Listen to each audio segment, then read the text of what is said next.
નમસ્કાર મિત્રો, અમારી ચેનલ બુદ્ધા ટીચર્સમાં આપનું સ્વાગત છે। જો તમે હજુ સુધી અમારી ચેનલને સબસ્ક્રાઇબ નથી કર્યું તો હમણાં જ કરી લો, કારણ કે અમે તમારા બધા માટે આવા માહિતીપ્રદ વિડીયો લઈને આવ્યા છીએ। ના અવાજમાં સંત સંભળાય છે। જ્યારે આપણે આપણી આંખો ખોલીએ છીએ ત્યારે આપણે જોઈએ છીએ કે તે આપણી સામે ઊભી છે અને તે ઘણું બધું કરી શકે છે। તે એટલી સુંદર હતી કે તેને જોઈને કોઈને પણ ખરાબ લાગે। જ્યારે બાબા તેમને જુએ છે ત્યારે મિકેનિક તરત જ હાથ જોડીને તેમની સામે ઊભો રહે છે અને એટલું જ પૂરતું છે કે બાબાએ મને ખૂબ પરેશાન કર્યા છે। હું અહીં ચલેલું સાથે મેળાની મુલાકાત લેવા આવ્યો હતો, પરંતુ અચાનક આવેલા વાવાઝોડાને કારણે મારા બધા મિત્રો છૂટા પડી ગયા। પછી તેઓ અહીં અને ત્યાં ગયા। હવે હું અહીં એકલો અટવાઈ ગયો છું અને જંગલમાં ભટકતો અહીં પહોંચ્યો છું। અત્યારે હવામાન ખૂબ જ ખરાબ છે અને પહેલેથી જ ઘણું અંધારું છે। મારી તમને એક જ વિનંતી છે કે તમે મને આજની રાત અહીં રોકાવા દો। મારા પર કૃપા કરો। આ સાંભળીને બાબા કહે છે કે મૂર્ખ, આ ન તો શાળા છે કે ન તો ધર્મશાળા। અહીં મારી પાસે એક જ ઝૂંપડી છે જેમાં ફક્ત સંતો અને ફકીરોની જ બેઠક છે।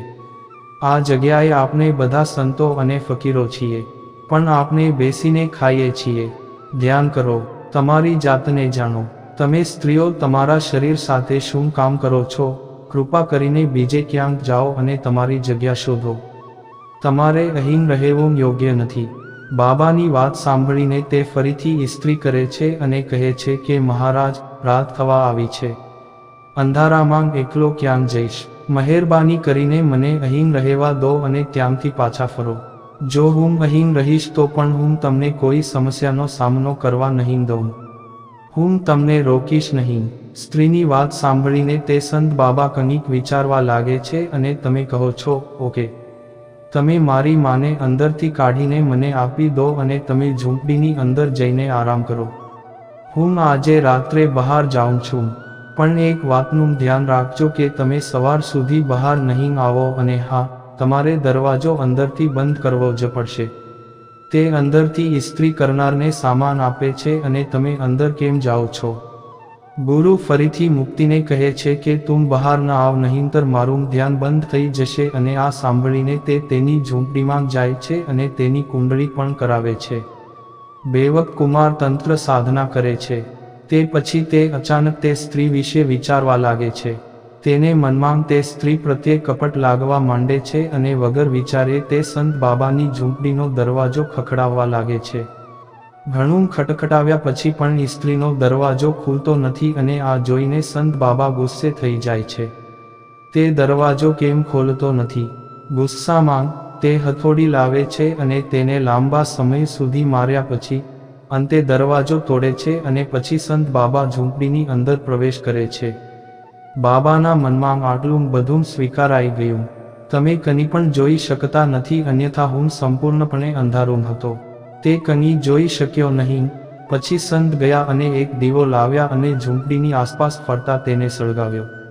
તેઓ આટલું જાણતા હતા અને પછી અચાનક નંબર જોઈને તેઓ આશ્ચર્યચકિત થઈ જાય છે। ખૂબ મોટી દાઢી, મૂછો અને ડ્રેડલોક ધરાવતો રાજા આંખો બંધ કરીને ગુલાબની પ્રદક્ષિણા કરી રહ્યો છે। તે વખતની સંખ્યા જોયા પછી સુધરે છે। એક સ્તબ્ધ છે કે ઝૂંપડીમાં ફરવાને બદલે મહારાજ બેઠા છે અને તે મહારાજ બીજું કોઈ નહીં પણ વ્યાસરૂપ હતા।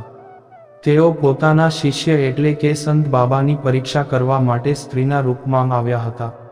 સમૂહ વ્યાસ મહારાજને જોઈને સંત ગુરુને પોતાની ભૂલનો અહેસાસ થયો અને તેણે સંગથી નજર ફેરવી લીધી।